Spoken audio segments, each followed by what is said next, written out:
NBA caliber players nagpaparamdam na sa Gilas. Dylan Harper proud sa kanyang Pinoy culture versus OKC. Kaya tara, kwentuhan!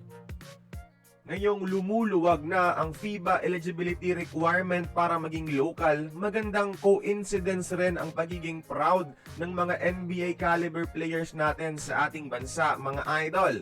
Si Dylan Harper proud na nirepresenta ang mga Pinoy sa kanyang pinakaunang NBA Christmas Day game, mga idol. At yung suot niyang sapatos ay Philippine flag inspired yung colorway. Big deal sa mga NBA players ang Christmas Day games, ha?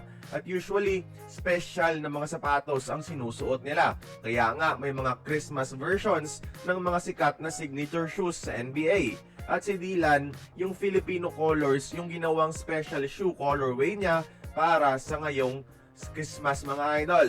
Proud Pinoy si Dylan, no? At hopefully, after ng NBA season na ito, makonsider niya rin maglaro para sa ating national team na Gilas Pilipinas. Ngayong, mas maluwag na ang eligibility na binibigay ng FIBA.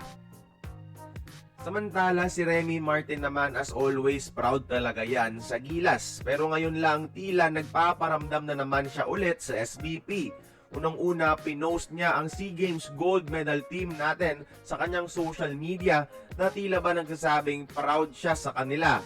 And he was supposed to be part of this team, mga idol, para sa kanyang Gilas debut sana. Kaso, hinarang ng Thailand organizers. Ngayon naman, sa isa pang post, suot niya naman ang ating Philippine flag, mga idol. Tila ba parinig na naman ulit sa SBP na always siyang handa whenever tawagan siya nila. At sana ganun nga ang gawin ng SBP, no? Sana ihabol siya sa February window ng qualifiers dahil mabibigat na Australia at New Zealand ang makakaharap natin. Sana bigyan siya ng chance ni Coach Tim Cone. Pangarap ito ni Remy Martin, una pa lang. NBA caliber prospect na ang lumalapit sa Gilas, wag naman nila sanang baliwalain. Kaya kayong mga idol, gusto nyo bang makita ang isang Remy Martin sa Gilas sa February window, mga idol? Join the conversation, magkomento lamang sa ibaba.